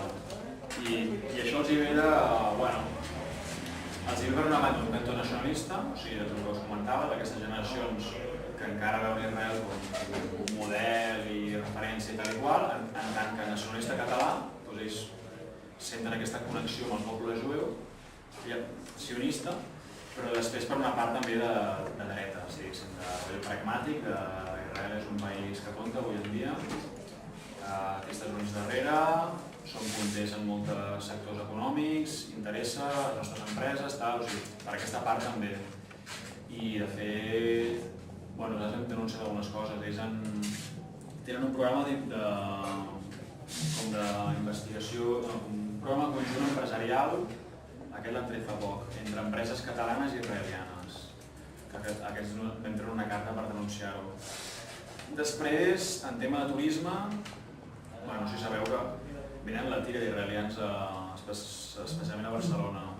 Comparat amb, no recordo els números, però comparat amb Madrid, per exemple, 10 vegades més els israelians que passen per Barcelona, perquè ens agrada molt. No sé, si troben com a Tel Aviv o el que sigui, els mola molt i inclús no és per casualitat. Sí, pel tema del gai jueu. Clar, ells només el que fan és ruta una mica per als gais jueus i tals de Catalunya això, la zona de Girona, tal, no sé què. Però vaig llegir fa poc que hi ha molt, o sigui, que és en relació amb la resta de destinacions turístiques, hi ha un piló de gent a Girona que són d'Israel. O sigui, els turistes que van a Girona... Sí, molts jueus en general, de tot el món, però clar, com a Israel hi ha molts jueus, molts són israelians. Però Barcelona també és una borrada, els milers de violents que passen. Llavors, fins al punt que la Generalitat ja... Bueno, i això ja està en procés, es farà un consulat d'Israel a Barcelona, que no n'hi ha. Que tindrem un nou lloc per anar a fer les protestes i tal, ens ho proposen bé. I això, no sé què parlar, però...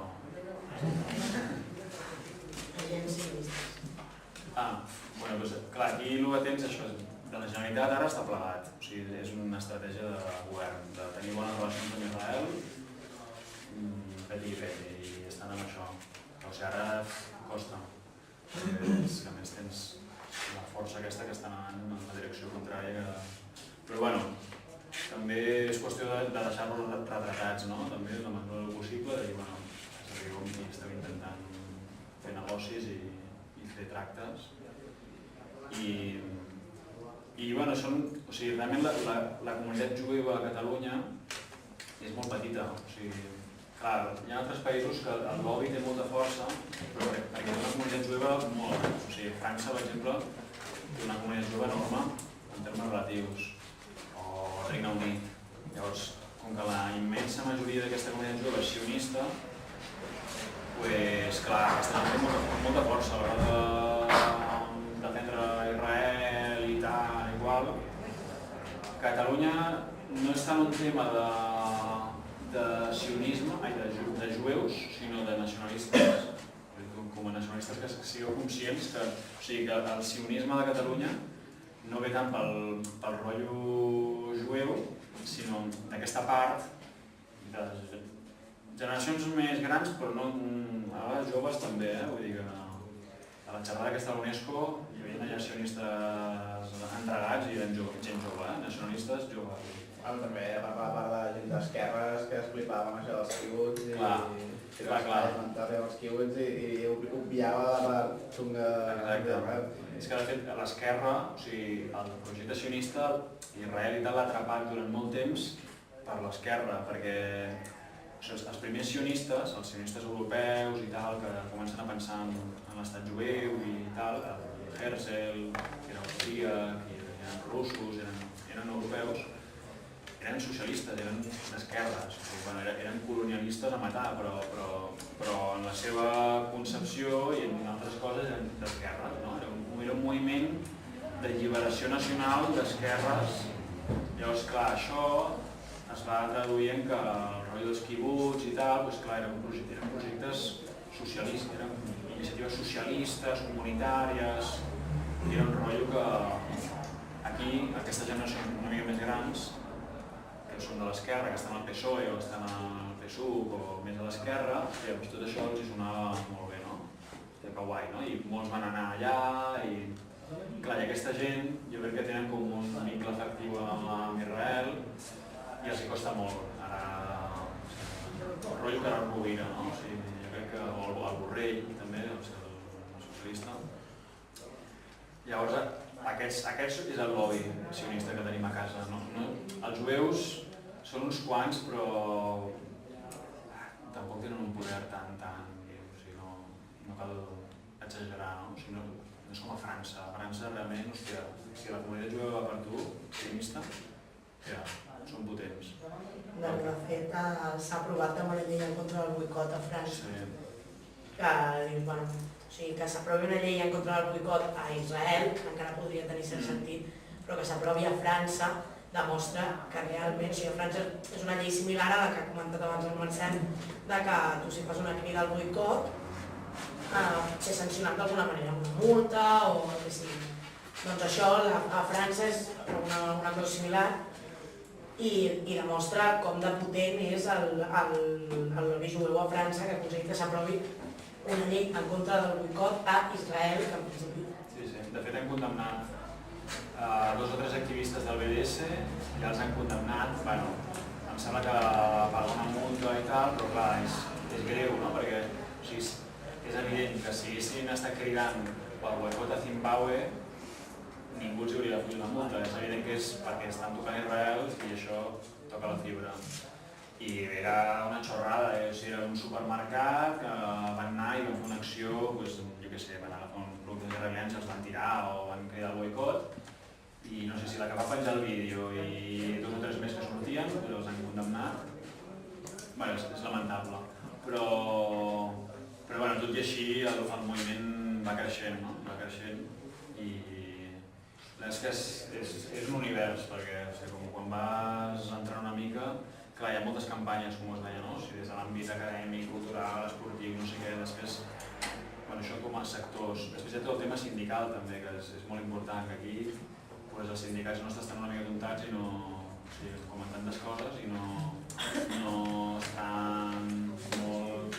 Hi ha algun sindicat minoritari que sap que la USO normalment dona suport a BDS, bueno, després intersindical i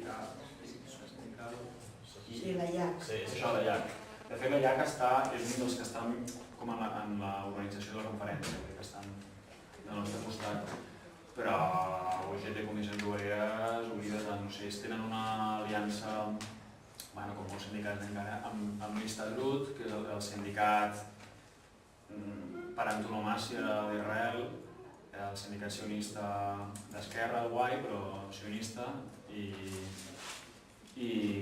clar, o sigui, trencar aquesta relació històrica dels sindicats amb l'Histadrut, llavors això és unes coses que volem intentar a la conferència, portar gent de sindicats i bueno, que estiguin allà, que escoltin, que parlin i que preguntin i com que portem la idea és portar aquest sud-africà que vindrà també de l'àmbit sindical, bueno, intentar que una mica se'ls mogui les estructures i veure que avui en dia cada cop és més impresentable seguir tenint relacions normals amb Israel com si fos un estat normal. El que s'ha de fer és aïllar-lo. Però, bueno, és el que us deia, clar, no és aïllar-lo per aïllar-lo, no és un rotllo sàdic de dir, foteu-vos, tal, venjança, no, és un tema estratègic de com més aïllat estigui Israel, com més pressionant se senti en tots els camps, més es va obligat a passar pel tubús, que és així al final, no? O sigui, Nacions Unides els ajuda. O sigui, els Estats Units no farà res que pugui amenaçar Israel. Tenen dret a veto al Consell de Seguretat de Nacions Unides, o sigui, qualsevol cosa que amenaci una mica Israel, els Estats Units ho veta i no passa. O sigui, estan protegits per aquestes bandes. Després encara tenen molt suport de tot el món, llavors les negociacions es van convertir des del 91, 92, tal, fins fa poc s'ha convertit en un circo, o sigui, és la pau, i no sé què, i per una banda la pau, per l'altra la foto i baixem colònies, i també el problema ha sigut que l'autoritat palestina, que fa molt temps que ja no representa el seu poble, que són una colla de desgraciats que estan allà, que no hi ha manera de treure'ls, que a més que està demostrat, que hi ha documents que demostren clarament que han pres decisions que van en contra de la voluntat popular, en negociacions amb Israel, que les va treure al Jazira, tot i així encara estan allà, i que no s'ha pogut fer aquesta dinàmica. Llavors, en aquest context, també la lluita armada, a veure, potser hi haurà gent que pensava diferent, però veient els resultats es pot dir que ha fracassat. Ha aconseguit potser, o sigui, a nivell de dignitat, a nivell de resistència, però a nivell pràctic, es pot dir que ha fracassat, no?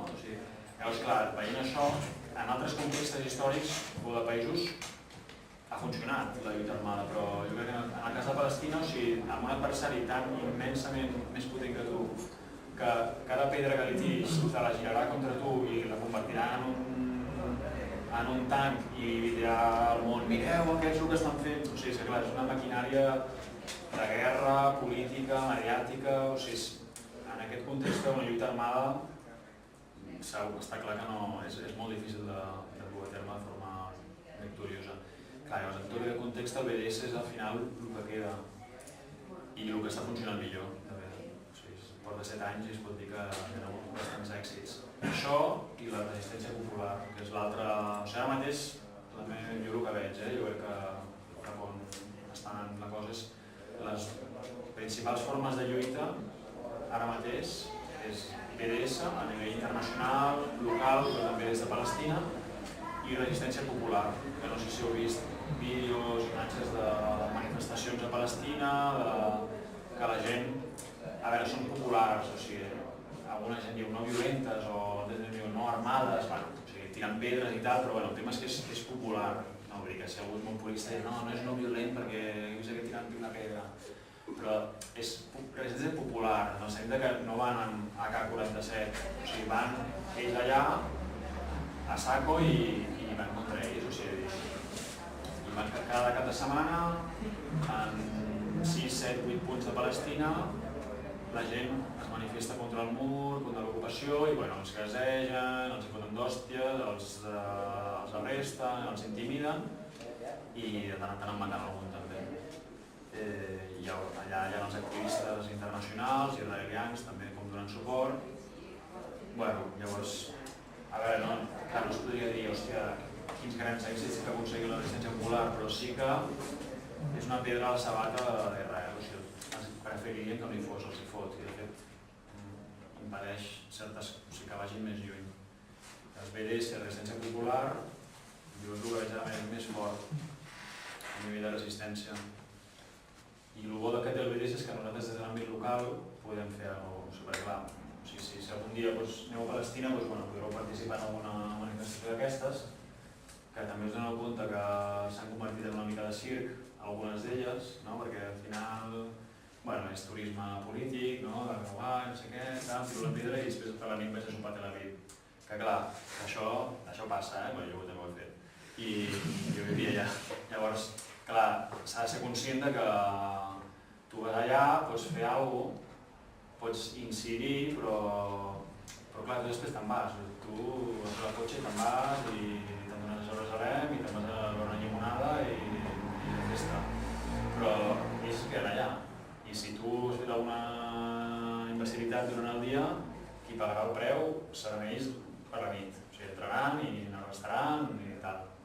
Vull dir que com a internacional, a Palestina també s'ha de ser molt conscient de quin és el nostre rol. El nostre rol és donar suport a la seva lluita, perquè no és la nostra lluita, és la seva lluita i nosaltres hem de donar suport a la seva lluita en el que ells ens demanen. O sigui, si ells ens demanen BDS, BDS. Si ells ens demanen acompanyar-nos a les manifestacions, els acompanyem.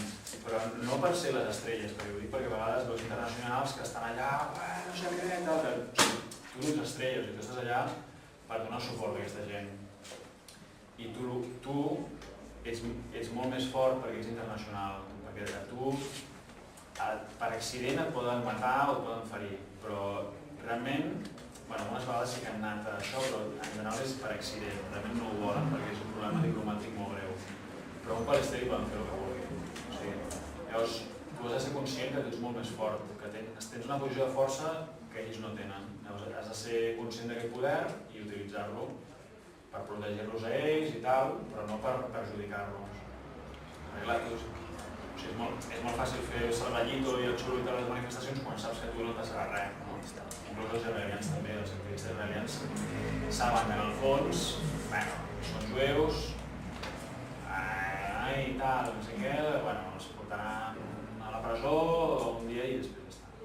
Alguns més, és que alguns han sigut ferits de forma greu i tal, però en general es tallaran, no menys com israelians, però un palestí van a sac. Si l'han de matar el maten, si l'han d'empresonar 2 anys l'empresonen. Exacte. Són com a Sud-àfrica, són els negres, no? I els negres, o sigui, tu pots fer el que vulguis.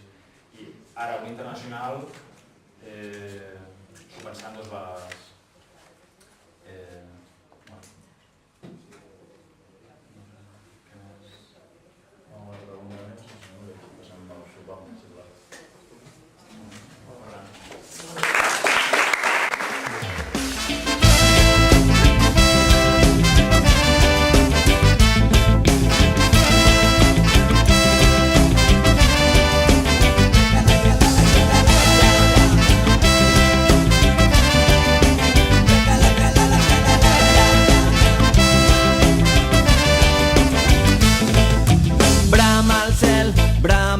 vida, paisatge màgic de la Cabília. Plora el tren, plora el viatge als pobles cremats del Kurdistan. Obri escletxes des de punts de mira, pedres i morts a Palestina. Crida al desert, crida la calma sota les tendes del Sàhara.